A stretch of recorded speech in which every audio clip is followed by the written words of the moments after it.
welcome to BookMob episode 51. It is now November 2024. The USA election has been done and dusted. DT has won the business end of the game. So 2025 and onward seems to going to be a very interesting time for the world. Now, in saying that, I have chosen 6 books. I think it's 6 books. 6 books that are essentially about American elections. So these are books that are about, running for president or becoming president. Also, the idea of an election. Why do people, who and what systems allow certain people to run for the biggest CEO job in the world, the President of the United States?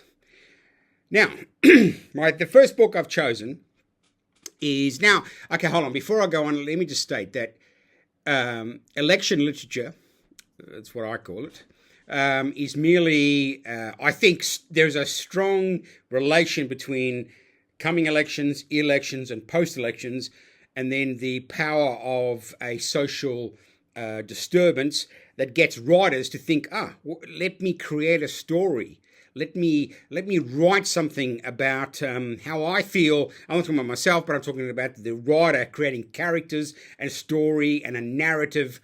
And I guess in the future, if you wanted to look at American electoral history of presidents, and one could easily go, yes, of course, you can go to all the facts and all the figures and all the data, but because I'm a reader and I love stories, I think you would find in all the narratives, I've just picked 6 books, and I'm telling you, there's a lot of books about American, written by American authors, about one of the biggest events every 4 years or every 3 years, because the leading year towards the election is always big with American news media outlets and all the mayhem that follows, all the lies, the deceit, the truth, the ideology, the madness, the promises. I mean, it's just incredible. I mean, it's Shakespearean in its everyday life. The fact that you have these usually two individuals who are trying to win the biggest job lottery in the world. Personally, I just think if you look at any president who serves time, they are usually sucked dry by the time they finish their terms. So I don't know who really wants this job, but obviously people do. Now, the first book I'm going to be talking about is a great book called The 480 by B. Eugene Burdick, written in 1964. This book was written shortly after the assassination of John F. Kennedy in November 1963.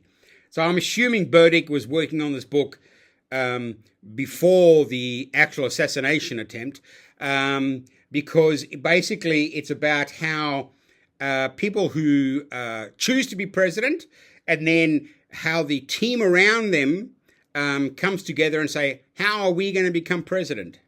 Now, in the book 480, the whole idea is that a computer has denoted somehow through all the data that they've put into this computer that there are 480 groups of people, but separating them from socioeconomic levels, where they live, whether they're immigrants or whether they've been in America for 200 years. So there's 480 in the book, of course, 480 groups of people.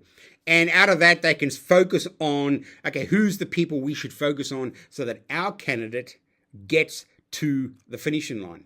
Now, you might think, boy, that's a pretty sort of cynical way to look at the world.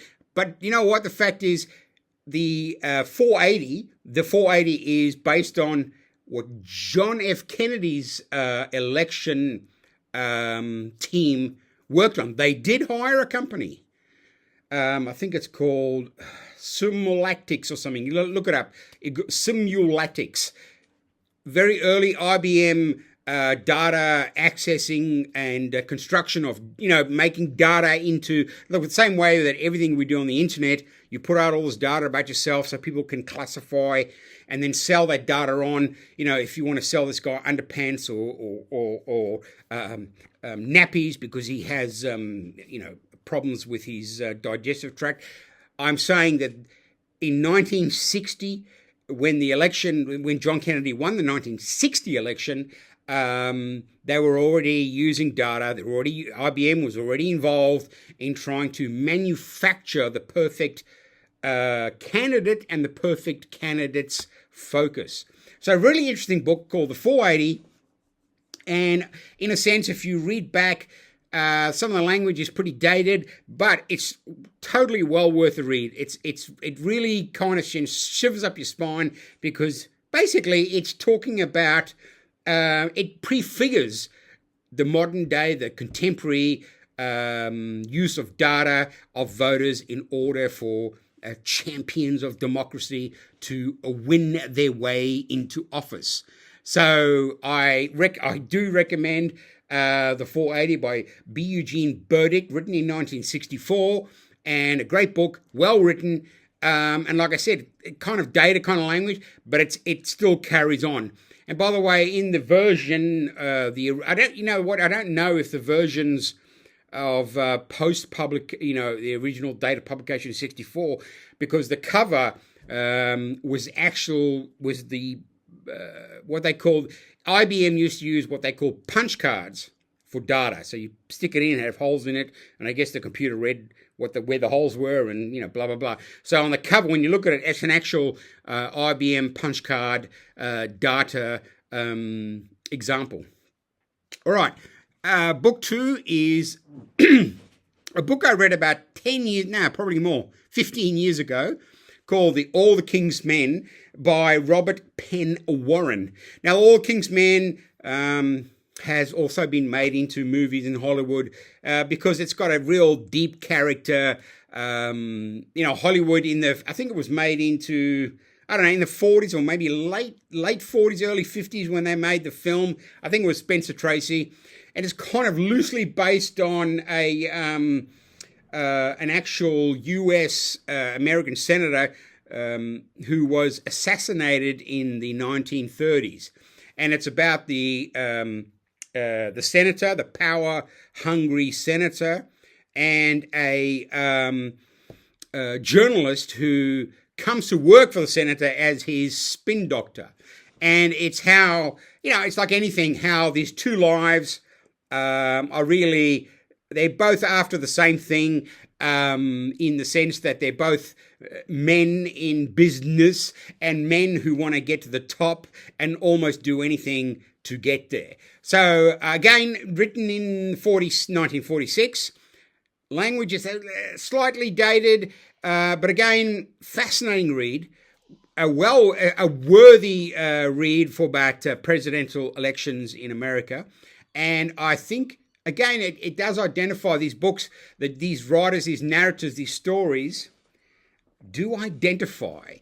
It's almost as if the same kind of people are running for power, that the same kind of cohorts of individuals have always been involved in a level of social influence that the majority of people, we just don't have any idea what is going on. And I think it is all around the world. I think it's a global issue. I mean, I'm talking about democratically elected governments, because if you look around, there's generally two teams. One has one way of looking at the world, one has the other way of looking at the world. And generally, when one or either gets into power, the world doesn't change that much, because both of them are pretty much in the same game. And I guess Donald Trump's win in the 2024 election has kind of put a bit of a monkey wrench in that idea of a two-party democracy. And these books, I think, talk to the idea of influence, power, money, desire, need for power. And anyway, okay, the third book actually is, I originally saw the film of this book. The film, I think, was made in 1999. Great film, well done. I only read the book a couple of years ago just because I'd seen the film and I loved the film. It's called Election by Tom Perrotta. Now, it's basically a revenge story. It's set in a high school in America, in Australia, England, and America. We have kind of similar but kind of different high school situations. Put it this way, it's kids who are like in their 17th or 18th year, in their last year of high school. Now, the story of Election is about a female senior student who in the previous year had gotten one of the teachers fired because he was making inappropriate sexual advances towards the student. And so in the year following his firing, one of his colleagues, one of his mates, one of his friends has said he wants, because she was running for class president. We don't have this in Australia, so it's hard to understand how deep ingrained the power-hungry start. I mean, it could be someone who wants to become president of their class of the year and in 30 years become president of the country. Who knows? But anyway, he then gets another kid to fight against her, to run against her, and he'll do anything to help him, making sure that the female student who got his friend, the fellow teacher, fired the year before. So but I mean, the film, I read the book, I liked the book, but I must admit, this is one of the few occasions where the film kind of eclipsed the book. I'm a big fan of literature. I like movies, but I'm not a big fan of people making films of books. But unfortunately, because I saw the film first, I didn't even know it was a novel at the time. I love the film, so I can't take that away from me. But however, it's still a worthy read. It's great. Again, it resonates with the idea of power, the idea of obsession with power, who wants to win, what people will do in order to have power. And again, I think in the election year of 2024, a lovely book to read and to enjoy. All right, the next one, this is my favorite. The next one is The Manchurian Candidate, written in 1959 by Richard Condon. Now, this is a really intense, brilliantly written, thriller that you just don't want to put it down. Again, there's been, I think, 2 films made of this book, but I highly recommend people to go and get the book, read it, and enjoy it. It's just a really great story. Don't forget, written in 1959 at the height of the Cold War. A bunch of American soldiers in Korea are on a patrol, and they are captured by North Korean troops, who are then, and these soldiers are sent to China, where they are brainwashed. And in that story, the Chinese sort of intelligence officers choose one of the soldiers to be a hero. They fill his head, and they fill all the other soldiers in their heads with the fact that how this soldier was so brilliantly heroic that he saved the whole platoon. And so when they get back home, I think Sergeant Shaw was his name. He's wins the Congressional Medal of Honor, and his family is a very influential political family. So you kind of see where the story's going. The Chinese make sure that he's a hero. The Chinese make sure he wins the Medal of Honor. And so that when he gets planted back into American society post-war, he then uses his heroic status to help promote a win in the presidential election in order for the Chinese to insert themselves directly into the White House. Great story, well written, and it's like one of those books that, even like, what is it now, over 64 years, 65 years ago it was written, but still it carries its weight. It was written in the height of the Cold War, and it's filled with great characters, and it has a real deep sense of authenticity, and it's a wonderful book. All right, my next book is called A People's Choice, written in 1995. And, whoops, excuse me, I just dropped a whole lot of stuff right in the bad books. Let me fix this up.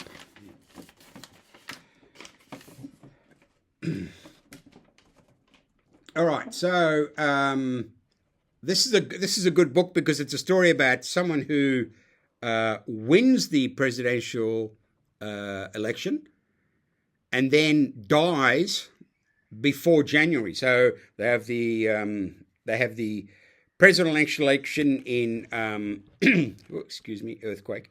They have the presidential election in November, and then the new president doesn't take over until January 6th. I don't know, around January somewhere. And anyway, in this story, the actual candidate dies in a freak accident. So leaves the space of who's the president, who's running the country, who will be the new president coming in. So it does create a tangle of political intrigue. And I mean, it's not the best book ever written, but it's still a fun read. And I mean, I read it about 5 years ago. I think I had to go and find it. It took me ages to find it on my bookshelf, but it was interesting. Now, the final book, even people who were not interested in literature or reading or political literature might remember in the 90s there was a great book a good book written called Primary Colours. Now, Primary Colours was actually written in 1996, and it was during the Bill Clinton years.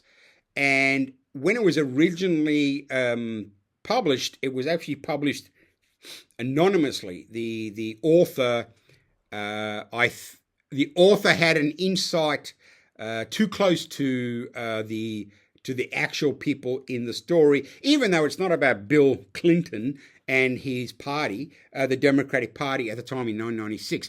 But still, the inside story, I think there's a term for it, and I'm really bad with what's it called? Roman à clef, which means a work of fiction based on real people and events. I think Roman à clef. If I'm saying that wrong, Roman à clef, mate. Just in the comments, tell me how to pronounce it. It's Roman, A with a funny thing on top, clef, C-L-E-F. A work of fiction based on real people and events. I mean, you could say that about almost any novel written in the world. However, this one is pretty intense. At the time, it was people saying, Bill Clinton, blah, blah. And the main character, he's a guy from, where is he from?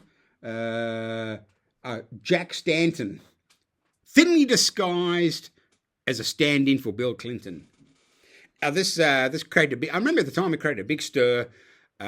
Obviously, people in the know knew who the writer was, but for the plebs, us, it was anonymous, written by anonymous, and I'm sure more people knew who the writer was.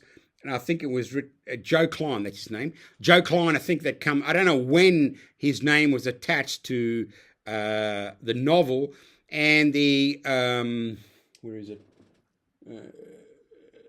The edition I've got still has anonymous. So I'll go to the bookshop and check. I'm not sure if you want to say go to the look at under the film Primary Colours, the book, and see if it's got Joe Klein or it's still with anonymous, because maybe the anonymous is still a very it's a very strong marketing issue.